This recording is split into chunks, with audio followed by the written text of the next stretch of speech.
Wacu rero aho muri hose turabashuje kandi ndizera mumeze neza ndi kumva mu mutima wanjye mpamanye nijoro ko aho muri mumeze neza ariko nimba hari nibazo mwihangane siniko imeze ariko ntibihoraho n'imvura yo kugano yarahise n'ibyirimo rero bizarangira nkuko mubibona turi kumwe n'umutumirwa turi kumwe n'umushyitsi reka tumwakire ibwira abakunzi ba Karmel TV ndabasuje mu izina rya Yesu.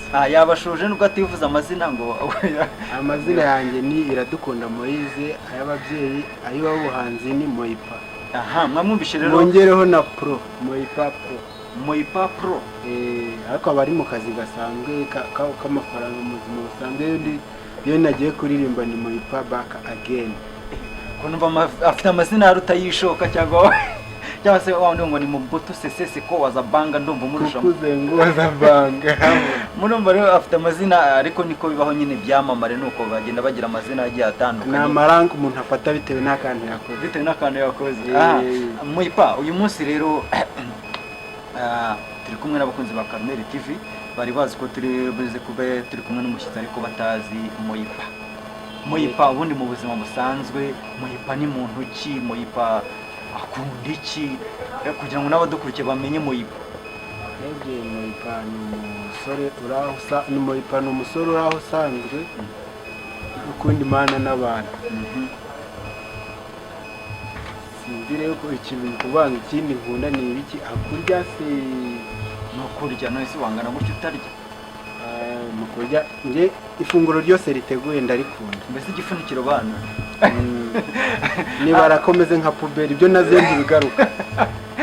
Mwamwumvishe rero ni Moipa nko mu bitaramo wagiye ukoresha abantu bakaza nk'igihe igitaramo cyagutokanye bati iki gitaramo rwose iyi stage iraryoshye rwose ndumva ese bwa muri mu mwuka muri simbiza ariko kubera ko rero ngewe ngenda mvangavanga rimwe mba ndi muri gospel ubundi ndi muri sekira mbese ndirimba bitewe naho nuko wafashwe uko mfashwe niko ndirimba.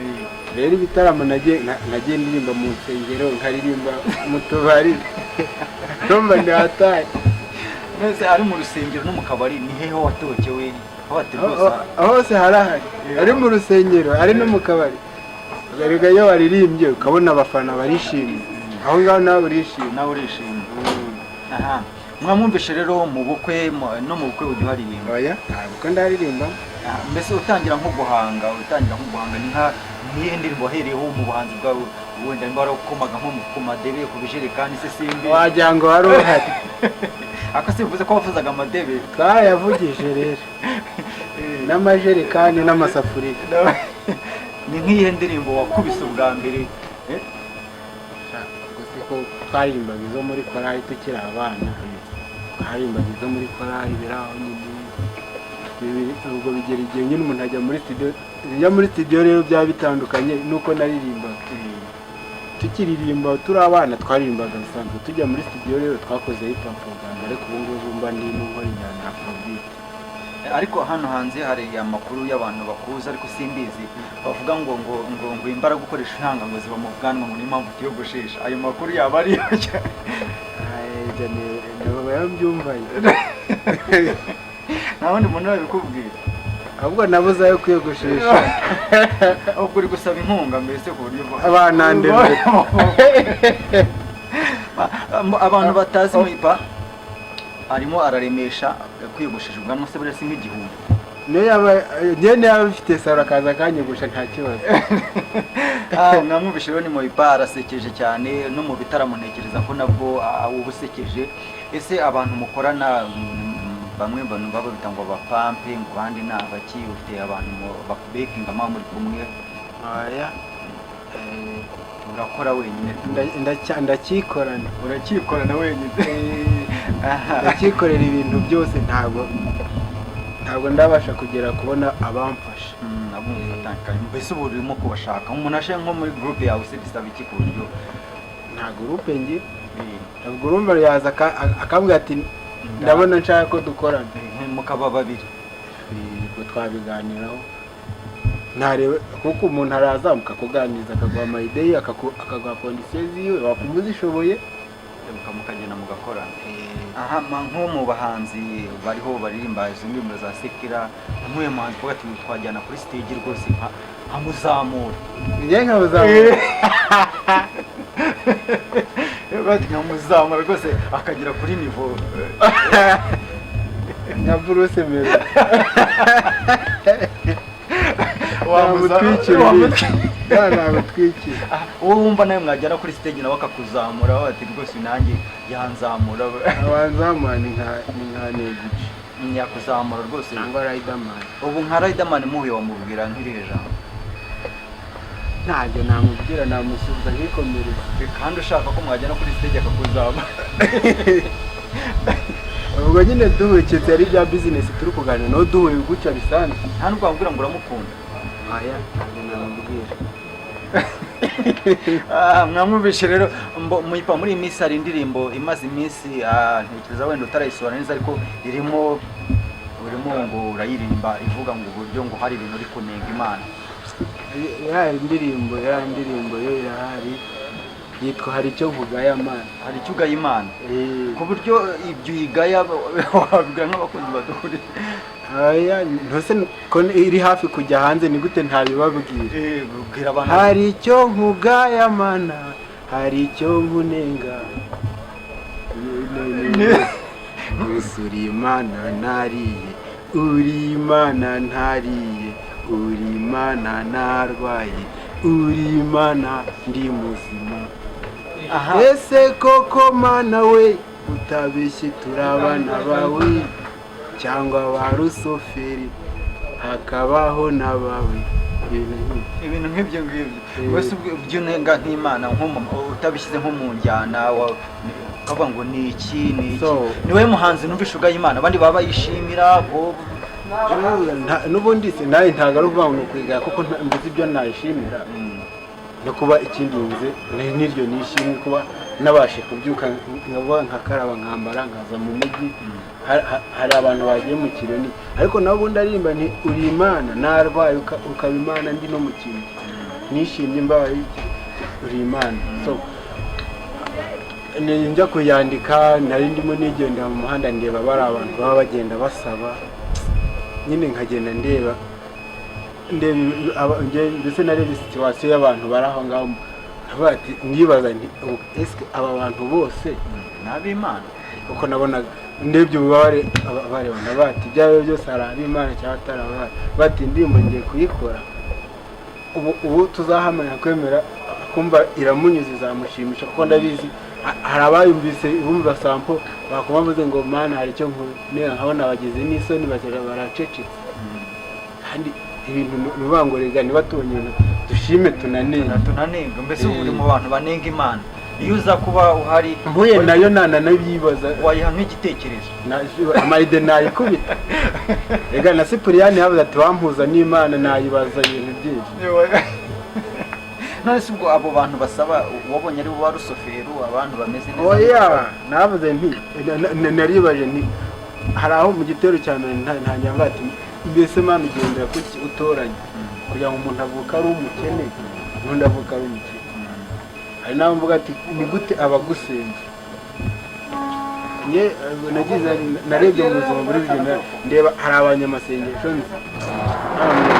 ariko ukabona imibereho yirirwa asengera abantu ababwira ibintu byiza ariko kabona ni wa wundi ukeneye gufashwa nabo. kabona ni umuntu aravuga ati ni gute abagusenga babaho nabi. nabyo biri mu ndirimbo kanyamara abapagani bagahora buzuye umunezero. aha murumva rero ni Muhipa afite icyifuzo cyo guhura n'Imana akayiha ibitekerezo. ese aho muhuye ntiwatsindwa nk'uko Yobu yatsinzwe ko uzi ko mu minsi yashize yahuye na Yobu agatsindwa? hari interuro zivuga ngo babiri baburana umwe aba yigiza nkana. ubwo ni ari Imana nawe ndaho wigiza nkana. rega ushobora kusanga nayo ivuga ati hari ndahohotera hari kuko aramuha ati ni gute utuma umuntu avukana ubumuga mu gihe gito akiri n'uruhinja ukahita umugira imfubyi ababyeyi bakabaragira. noneho kandi iyo abaye imfubyi ubwo asigara ikibazo ku muryango nanone. nabyo mbivuga ati imiryango nayo ikamwana kandi nayo ni umwana wawe tumva ufite ibibazo bigiye bitandukanye. Oya ntabwo ari ibibazo wenda nakoze ubundi ntabwo nikoze kuba ngo ni ibibazo cyane n'ubundi ndabizi ntawe nahura n'Imana ni akantu ho gucarenjinga imitwe y'abantu nabo ngo bagende babyibazaho. Aha Muyipa ubu muri iyi minsi nk'abakunzi bawe uri kubateganyiriza iki? Ibyo mbateganyiriza byo ni ibyishimo ntabwo kabisa, ni ibintu byo kubashimisha. Buri minsi baba ngo ni ugutwika, uritegura kuzabatwikira? Oya ntabwo ari ugutwika kuko mbatwitse si mbatwikiye nta silence bafite.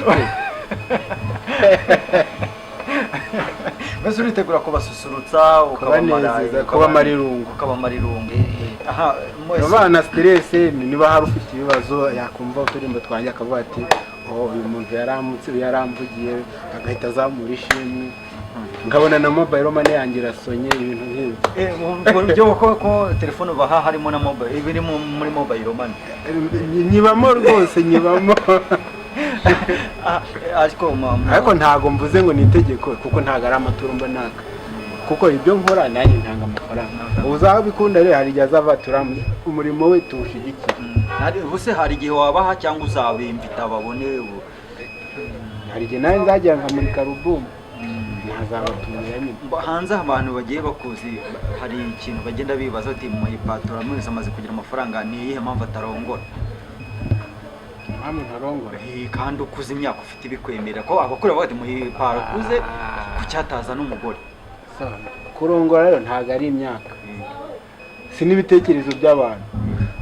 Hari isaha y'Imana bigera ikavuga ati ese Imana ni izarongora ko ari wowe uzarongora? Ndatereta ariko niyo guteretera se erega ifasha urifashije. Ndatereta nuko igihe kitaragera, igihe kizagera nkuko n'ibindi njya kubona bikaraba nabyo bizaba. Ubu nta musheri ufite mbese uburindiye ko Imana izamukoherereza ugahita umutereta? Umusheri arahari. Umusheri arahari. Ntabwo ari wa wundi uvuga ngo mfite umwe ngo nahari hari undi neza mwarabyemeranyije. Ubu tumuhamagaye avuga ati uwo nguwo ni sheri wanjye bite muhamagara? Ntamuhamagara. Nese ubu Muyipa aha umaze kutubwira ko ufite sheri ariko ntiwavuze izina n'ujya unanamo aho abakobwa bose bakuzi ntibaza ngo buriya ninjye yavuze kutavuze izina rya sheri wawe cyangwa se ngo ujye unanamupostinga n'abantu bamubone. Ariko ntimugasetse ndetse rero wabona publicité ya zahabu kuri televiziyo. Abanyene wabona publicité ya zahabu kuri televiziyo. Mbese ubanze gushyira zahabu kuri zahabu yanjye ahiteretse ndahimba nyireba bati Mana urarema. None se nimba iri mu kirombe cya runaka iri mu kirombe cy'unaka ntiyavuga ubwo ni njyewe kuko niyo system mwese mukoresha. Wari wumva publicité abanyabirombe bavuga ngo hano habamuza haba. Ufite ubwoba ko bamugutwara se? Oya ntago mfite ubwoba. Byibuze vuga izina rimwe. Ariko izina rimwe barihuriraho uvuga abiri. Ku izina rimwe barihurira wenda kuri mu posting wowe wenda ubwo ushobora gusanga ateye se n'waranze ku posting kugira ngo batazabura ngo izina rimwe ni Sheri, irindi ni B. Sheri ryabaye izina rusange. Sheri ryabaye izina rusange n'umukiriya tuzakuzanira irangamuntu. Tuzazanira irangamuntu yibone. Handitse mu Sheri. Aha abakobwa mwese murumva ko Muyipa baryarya ko mwese ngaravuze ngo muri abasheri kuko nicyo gisubizo. Abaryarya rwose urabarangije. Oya kumuvuga se biteye isoni. Personal private matter yiwe urumva umunsi yabishimye ko abyivugira. Ntacyo uvuga akarere kugira ngo abantu nimba kuri Rusizi nimba ni Nyamasheke kugira ngo nimba ko kari Nyamasheke ukavuze kari Nyamasheke ni Nyamasheke.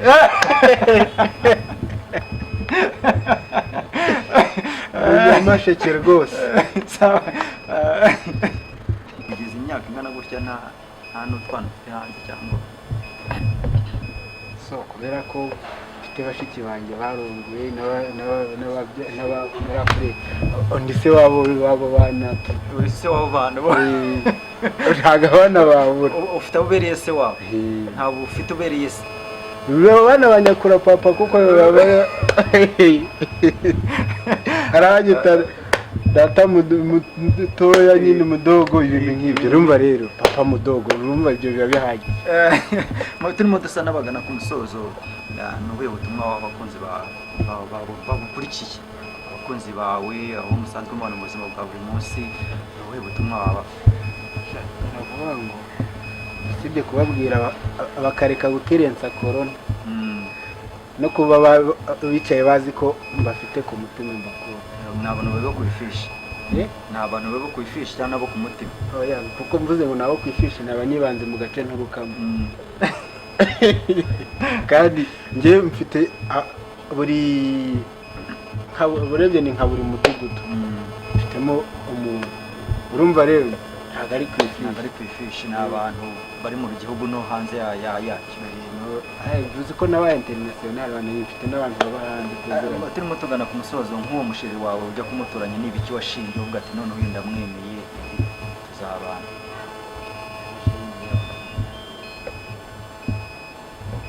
Nta marangamutima nagendeye, nta bindi wavuze, nta bindi ko yarize ari muremure, nta marangamutima. Isugi ntabwo mfite icyuma kibipima cyangwa nawe nturi imanzi. Njyewe ndicyo, ariko kuba ndiyo ntabwo ari ngombwa ngo umenye ko ari isugi. Umunsi w'ubukwe nugera byose tuzabishyira hanze. Nusanga hari ibyo atujuje mu byo washakaga se? Ibyo atujuje sinasanga ibyo atujuje,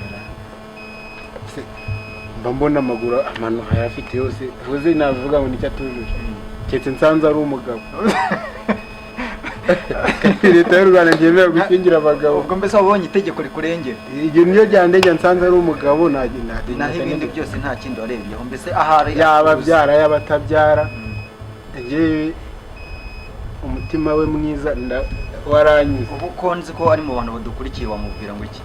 Ndamukunda. Uramukunda tu, ibyo birahagije. Nta gakado wavuga se uri buze kumupangira nko ku mugoroba cyangwa nze ku mugoroba ko tutabana?